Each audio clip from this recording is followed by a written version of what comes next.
एक बार की बात है। गौतम बुद्ध के प्रिय शिष्यों में से एक शिष्य ऐसा भी था जो बहुत ही आलसी था, परंतु तथागत उसे भी उतना ही स्नेह करते जितना अन्य शिष्यों को। एक दिन गौतम बुद्ध ने उस शिष्य को एक कथा सुनाते हुए कहा, एक गांव में एक ब्राह्मण रहा करता। वह बहुत ही भला व कंजूस आदमी था, लेकिन साथ में ही काम को टाल देता और यह मानकर चलता कि जो कुछ भी होता है भाग्य से होता है। वह अपने शरीर को तरक भी कष्ट नहीं देना चाहता और ना ही कोई कार्य करता। वह आलस से भरा रहता।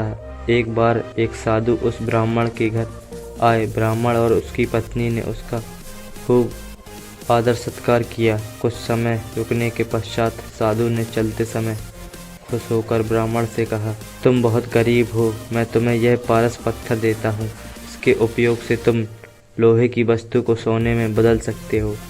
इससे तुम जितना सोना बनाना चाहते हो बना लेना। 7 दिन के बाद मैं फिर आऊँगा और इसे ले जाऊँगा। साधु जाने लगे।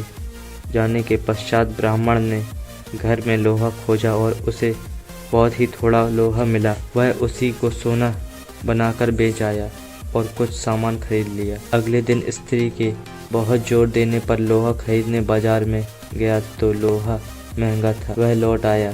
2-3 दिन बाद फिर वह बाजार गया तो पता चला लोहा पहले से भी महंगा हो गया। उसने सोचा 1-2 दिन में जरूर भाव गिरेगा, तभी खरीदेंगे, किंतु लोहा सस्ता ना हुआ और दिन बीतते गए। 8वें दिन साधु आया और उसने अपना पारस पत्थर मांगा तो ब्राह्मण ने कहा, महाराज मेरा तो सारा समय यूं ही निकल गया, अभी तो मैं कुछ ही सोना नहीं बना पाया। आप कृपया कर इस पारस पत्थर को कुछ दिनों के लिए मेरे पास छोड़ दीजिए। लेकिन साधु राजी न हुए। उसने कहा, तुम जैसा आदमी जीवन में कुछ नहीं कर सकता।